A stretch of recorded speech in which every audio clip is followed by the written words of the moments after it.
untuk kita semua, perkenalkan nama saya Andini Putralestari. Di video kali ini saya ingin sedikit sharing materi pembelajaran pasar uang pasar modal dengan tema kebijakan dividen. Untuk teman-teman sekalian, mari kita belajar bersama. Jangan lupa like, share, komen, dan subscribe.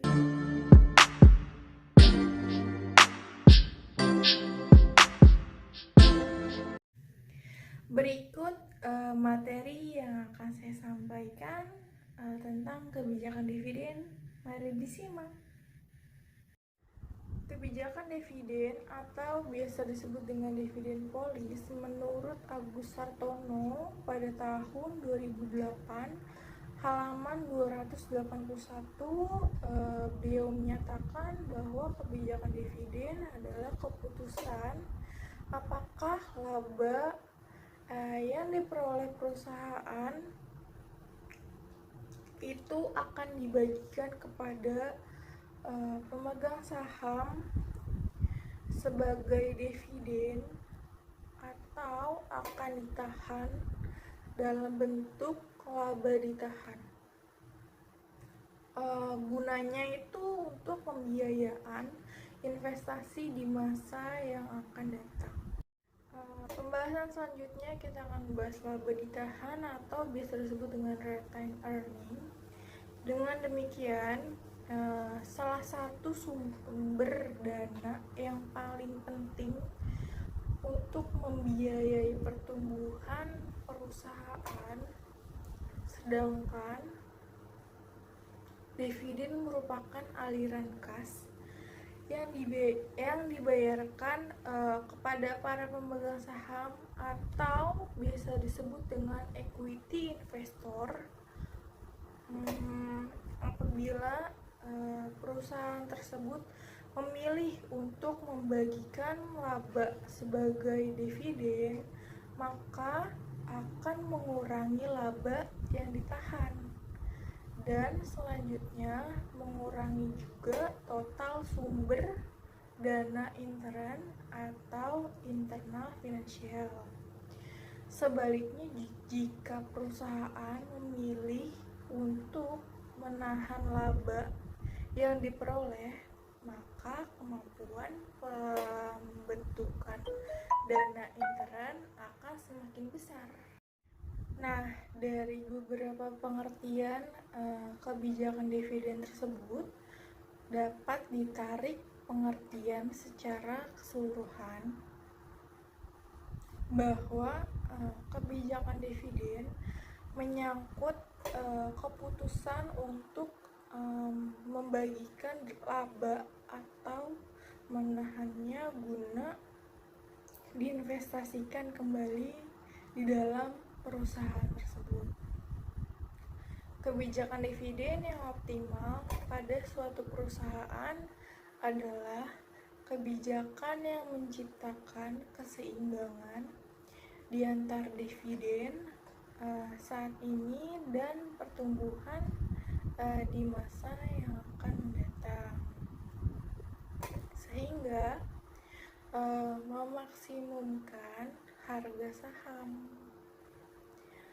Untuk pembahasan selanjutnya, kita akan membahas faktor-faktor yang mempengaruhi kebijakan dividen. Adapun faktor-faktor yang mempengaruhi besar kecilnya dividen yang dibayarkan oleh perusahaan kepada pemegang saham antara lain. Faktor yang pertama itu ada posisi likuiditas perusahaan. Likuiditas perusahaan sangat besar pengaruhnya terhadap investasi perusahaan dan kebijakan pemenuhan kebutuhan dana. Dividen bagi perusahaan merupakan kas keluar, maka semakin besar posisi kas dan likuiditas perusahaan secara keseluruhan, akan semakin besar kemampuan perusahaan untuk membayar dividen. Untuk faktor faktor yang kedua itu kebutuhan dana untuk membayar hutang.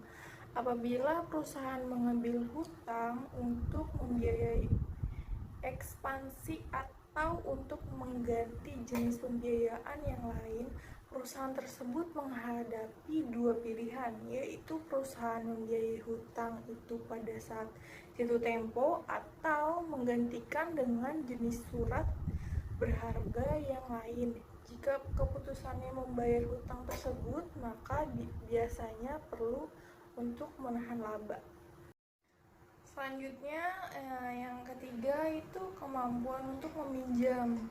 Apabila perusahaan mempunyai kemampuan yang tinggi untuk mendapatkan pinjaman, hal ini juga merupakan fleksibilitas keuangan yang tinggi sehingga kemampuan untuk membayar dividen juga tinggi. Jika perusahaan memerlukan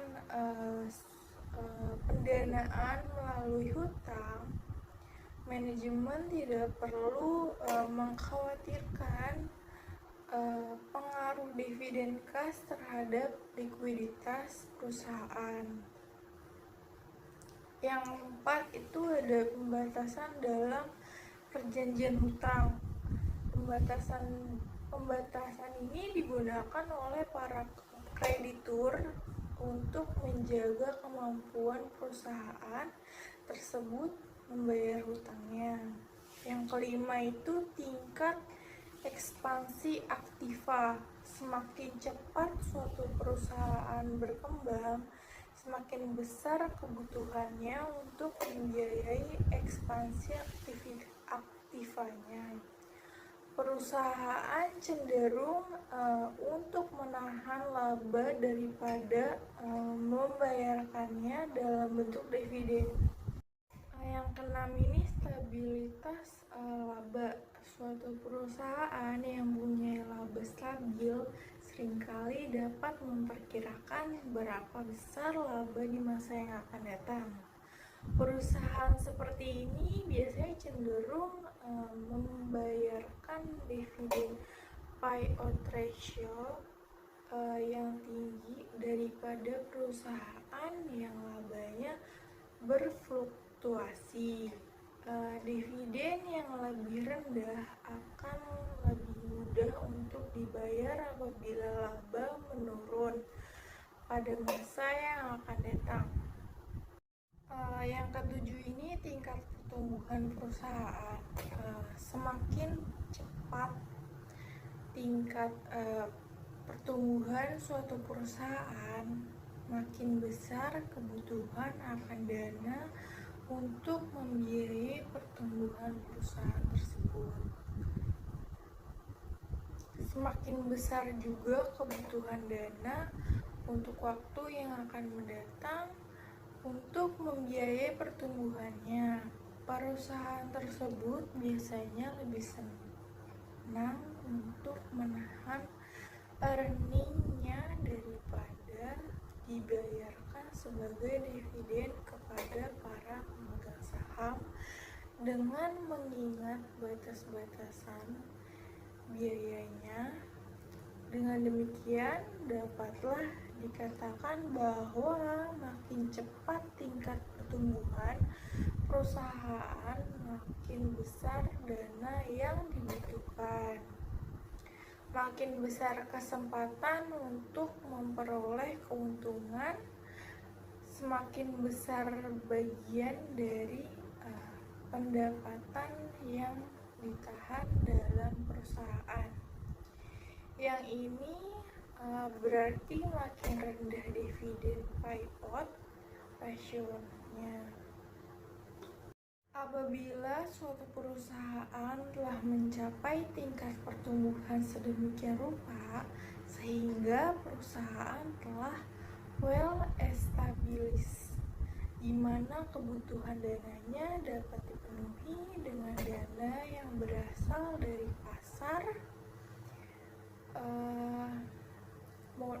pasar modal atau sumber dana ekstern lainnya, maka keadaannya adalah berbeda.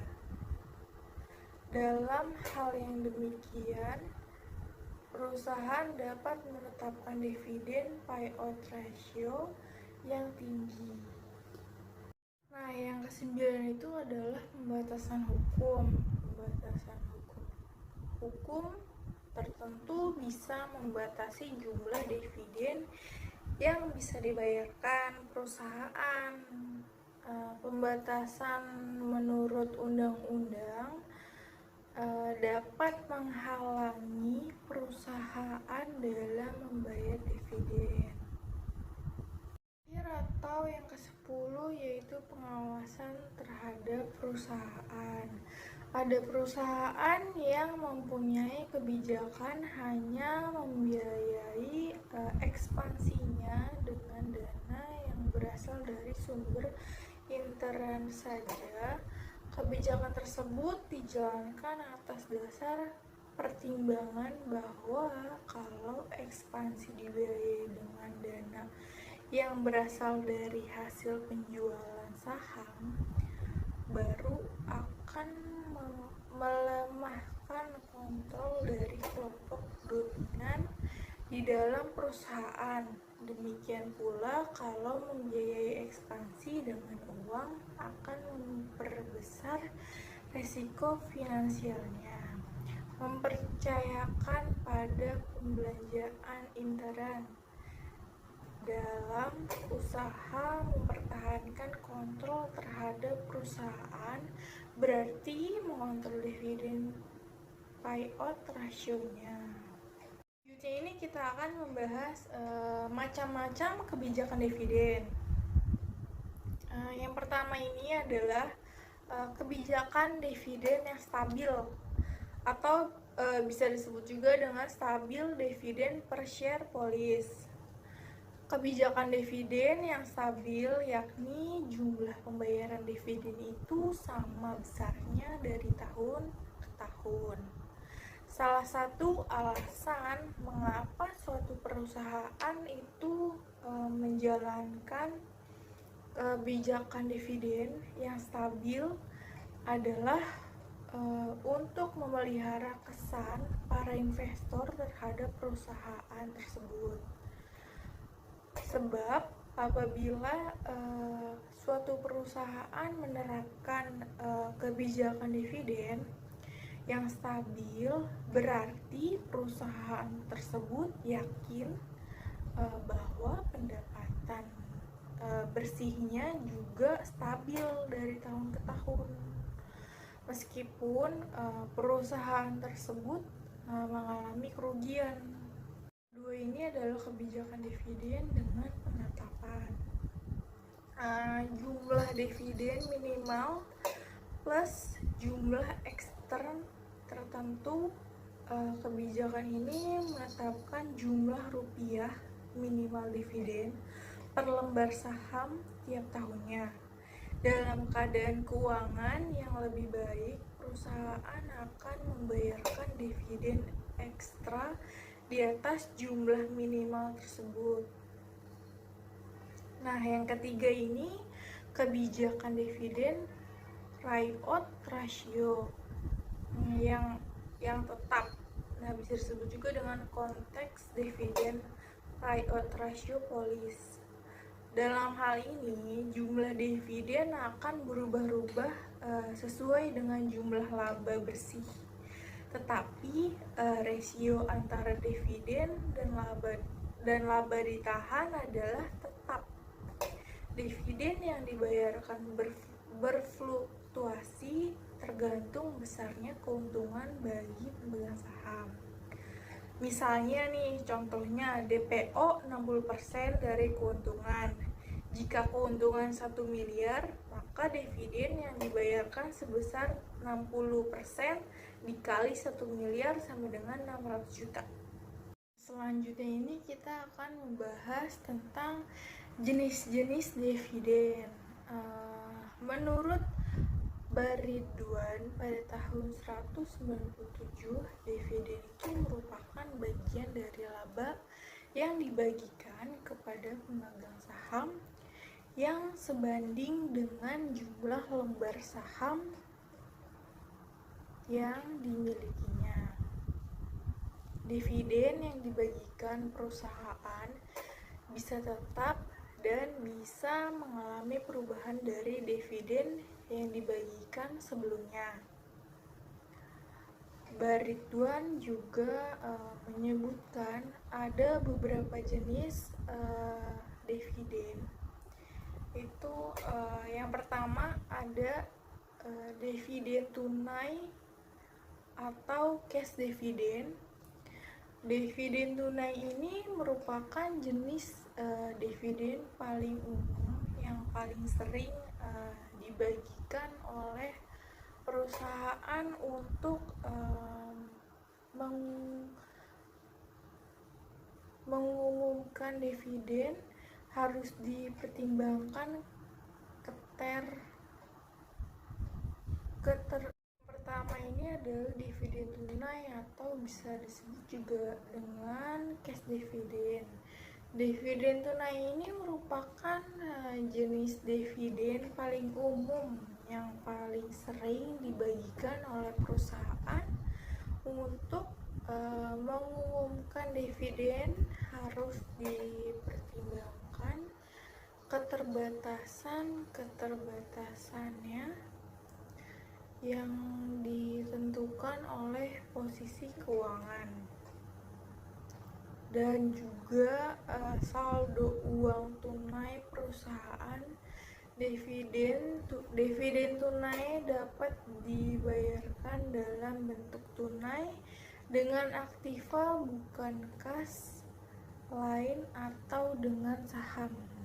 Yang kedua itu ada dividen harta atau bisa disebut juga dengan property dividend.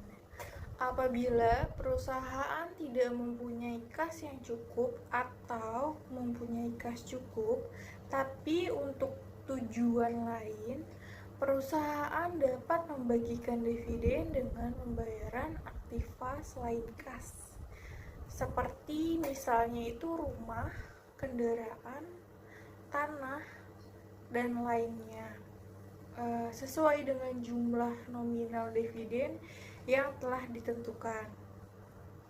Nah, yang ketiga ini ada dividen saham atau stock dividen. Dividen juga dapat dibayarkan dengan kas perusahaan, membagikan tambahan saham perusahaan itu sendiri kepada pemegang sahamnya tanpa melakukan setoran apapun. Dividen ini memungkinkan perusahaan untuk tetap menggunakan aktiva bersih yang dihasilkan dari laba bersih. Dan ini adalah dividen saham atau bisa disebut juga dengan stock dividen. Dividen juga dapat dibayarkan dengan kas perusahaan, membagikan tambahan saham perusahaan itu sendiri kepada pemegang sahamnya tanpa melakukan setoran apapun. Dividen ini memungkinkan perusahaan untuk tetap menggunakan aktiva bersih yang dihasilkan dari laba bersih dan di lain pihak menawarkan tambahan saham 36 pemilik kepada pemegang saham yang dikeluarkan untuk dividen dimulai dengan harga pasar pada saat dividen diumumkan.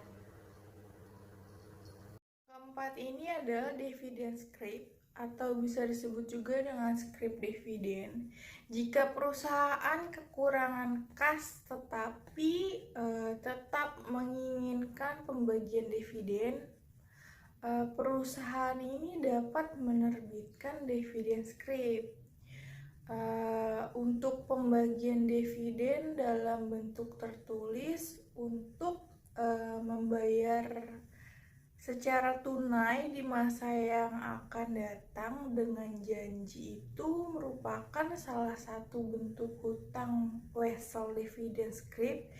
Itu dapat berhubungan dan dapat dijual belikan antara pemegang saham scrip. Selanjutnya yang kelima itu ada dividen liquidity atau bisa disebut dengan liquidity dividend. Dividen yang tidak didasarkan pada laba ditahan dividen itu menunjukkan pembagian atas investasi return on investment dan bukan merupakan distribusi dividen. Ini didasarkan pada modal yang timbul dari donasi pihak luar atau pemegang saham. Namun pada umumnya dividen ini diperlukan sebagai pengurangan agio saham dan bentuk laba ditahan retained earning. Pembahasan selanjutnya ini kita akan membahas kebijakan stok dividen. Stok dividen ini adalah suatu pembayaran tambahan saham kepada pemegang saham. Stok dividen ini tidak lebih dari penyusunan kembali modal perusahaan, sedangkan proporsi kepemilikan tidak mengalami perubahan. Bagi investor, dengan adanya stok dividen ini, maka ia tidak memperoleh apa-apa kecuali tambahan saham.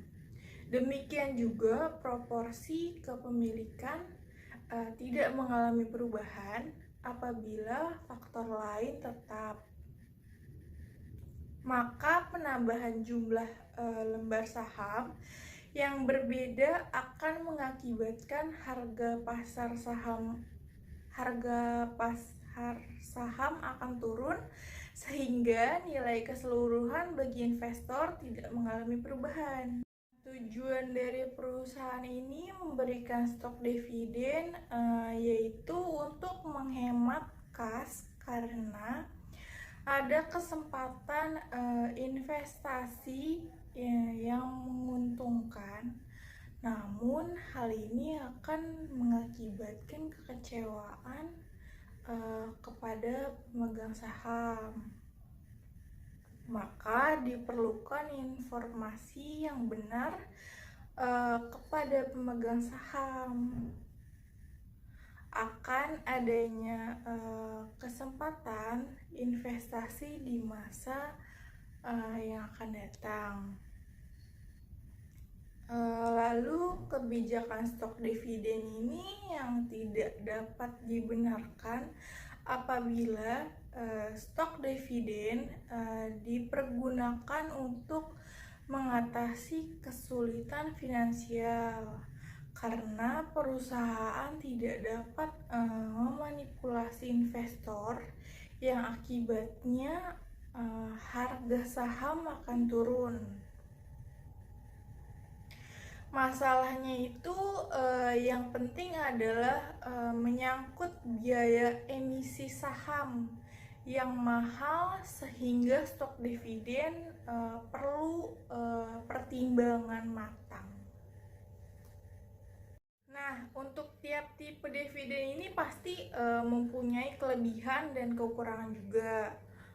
Uang kas yang diterima dari kas dividen dapat dinikmati dan dirasakan seketika serta dapat juga diinvestasikan dalam bentuk lain, tetapi kas dividen terkena pajak penghasilan perorangan.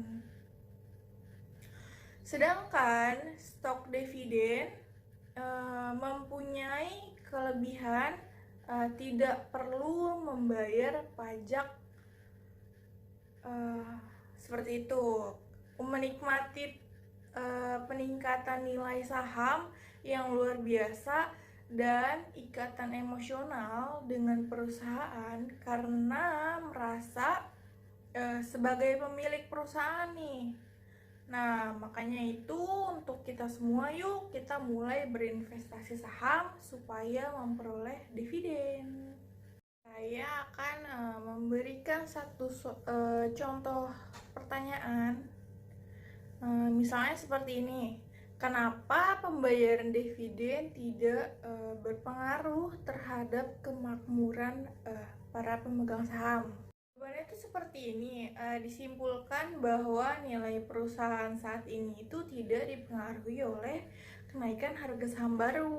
Oleh karenanya, para pemegang saham ini dapat menerimanya dalam bentuk capital gain. Kemakmuran pemegang saham ini sekali lagi tidak dipengaruhi oleh kebijakan dividen saat ini maupun di masa yang akan datang. Nah, para pemegang saham merasa indifference atas kebijakan dividen tersebut.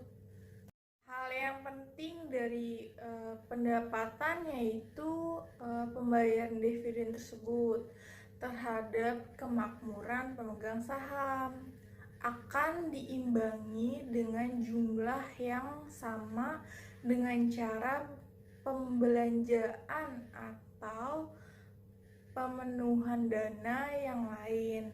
Dalam kondisi keputusan investasi yang given akan apabila perusahaan membagikan dividen kepada pemegang saham. Perusahaan ini harus mengeluarkan saham baru sebagai pengganti sejumlah pembayaran dividen tersebut. Dengan demikian, kenaikan pendapatan dari pembayaran dividen akan diimbangi dengan penurunan harga saham sebagai akibat penjualan saham baru.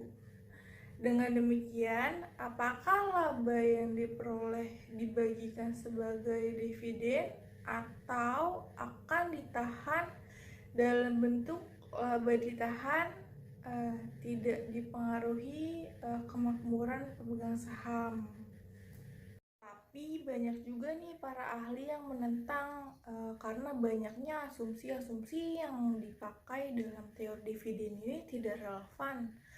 Ini tidak sesuai dengan kenyataan yang ada. Contohnya tuh seperti ini. Pemegang saham tentu sangat konkret dan peduli dengan dari mana pendapatan yang akan dia peroleh, entah dari dividen atau dari capital gain. Ini juga berhubungan dengan strategi dari masing-masing investor. Nah, tidak semua nih investor suka dengan capital gain. Ada juga investor yang lebih suka pembagian dividen yang tinggi. Begitu juga sebaliknya. Kesimpulan dari pembahasan materi kali ini itu kebijakan dividen merupakan keputusan apakah laba yang diperoleh oleh si perusahaan ini akan dibagikan kepada pemegang saham sebagai dividen atau akan ditahan dalam bentuk laba ditahan. Gunanya itu untuk pembiayaan investasi di masa yang akan datang. Nah, faktor-faktor yang dapat memengaruhi kebijakan dividen antara lain itu aturan-aturan hukum, kebutuhan pendapatan atau pendanaan perusahaan, likuiditas, kemampuan untuk meminjam, batasan-batasan dalam kontrak utang, serta juga pengadilan ataupun beberapa observasi akhir. Semakin tinggi rasio pembayaran dividen akan menguntungkan untuk pihak investor, dan sebaliknya juga seperti itu. Semakin rendah dividen payout rasionya akan memperkuat keuntungan perusahaan dan juga akan merugikan para investor. karena dividen yang diharapkan investor itu tidak sesuai dengan yang diharapkan. Sekian sharing materi kita tentang kebijakan dividen kali ini. Mohon maaf jika saya banyak salah atau kekurangan dalam pembawaan materi. Terima kasih. Wassalamualaikum warahmatullahi wabarakatuh.